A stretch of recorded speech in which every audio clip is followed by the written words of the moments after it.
sentite che succedeva 2 giorni dopo. Lo 27 ottobre di paura, lo zoccoli Minesci si prepara. La mattinata era ancora scura, quando si sente che qualcuno spara. Lo zoccoli gridando aiuto, aiuto, che si sentiva l'animo macchiato.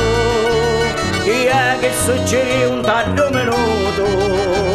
Da un viganzino pare fu sparato.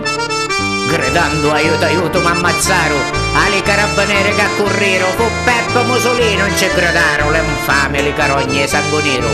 E su proposto i sbirri che tutta la zona per lo straro, guarda caso, tanno senteri a Barretta e Mussolini non ci trovarono. E fu così che Zoccoli Vincenzo tutto i carabinieri riferio. Ma Peppinello lesto come vento, verso i montagni subito fui io, aiutato dall'amici e di parenti, comincia la sua vita ai latitanti, ma poi ci fu una lingua di serpenti, e a Peppino salvarono manco i santi. Peppino aveva trovato rifugio in casa della zia Carmela a Sant'Alessio d'Aspromonte, ma la guardia comunale, un certo Alessio Chirico, lo aveva scoperto e fece la spia. Così Peppe Mussolino viene arrestato. Lo stesso Chirico gli grida: sceglietelo buono a suo porco.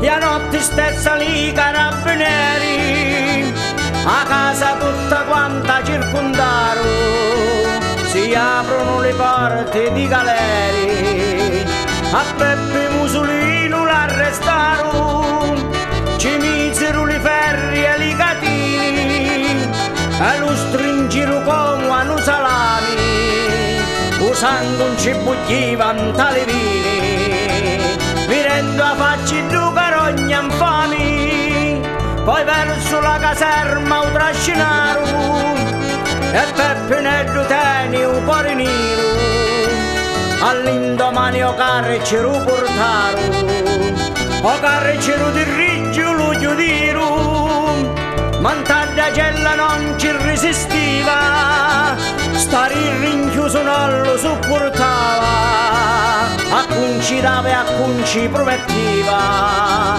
con tutti quanti i pigliava. Peppe Mussolino, giovane ribelle rinchiuso nella cella numero 8 assieme ai cugini Francesco e Antonino Filastò e con altri 6 detenuti, dal primo momento fece sentire la sua presenza e tutti i giorni protestava e contestava contro le inumane condizioni del carcere e contro i carcerieri, subendo continue punizioni in cella di rigore. Purtroppo tutte queste intolleranze si riveleranno a suo sfavore durante il processo.